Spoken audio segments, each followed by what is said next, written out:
daga zuciya ya bi jiki ya yi mamaya. Ki yarda da ni ya so kar ki bar ni na sha wuya.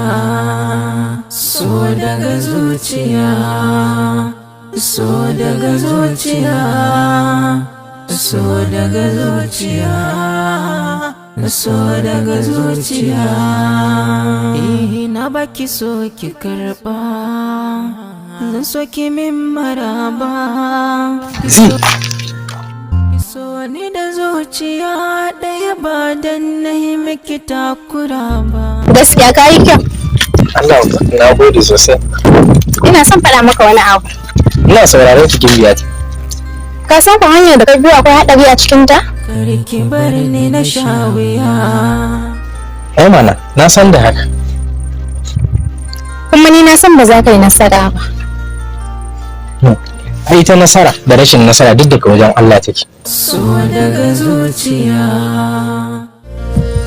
Me yasa kake so na? Saboda kina da tsari mai kyau, ga fara'a kuma ga nutsuwa. A takaice dai san kowa kin wanda ya rasa. So daga zuciya. Tom, na gode. Amma wa'annan kalaman naka ba za su taɓa zuciyata ba ko kaɗan. So daga zuciya. Ai ni da ba so nake su taɓa zuciyarki ba. In dai har kin saurara wata rana za ki gane me sanki. Ai ban ce baka so na ba. Ni ce dai ba na son ka. Kuma ba zan so ka ba. So daga zuciya. Amma kin manta da sharadin da kika samu yau? Ai na san ba za ta iya rayuwa ba kai ba. Kin yasa na faɗa maka haka. Ƙwarai kin faɗi gaskiya 'yar Balaja'u.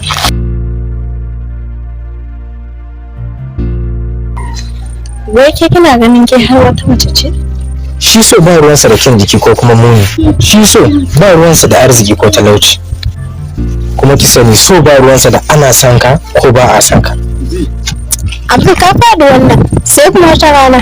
Ani da shan ƙaunar ki ne a jikina tamfila. Khadija, wallahi ba na son ki. Ko ba kya burge ni, ba kya cikin tsarin irin matan da nake so.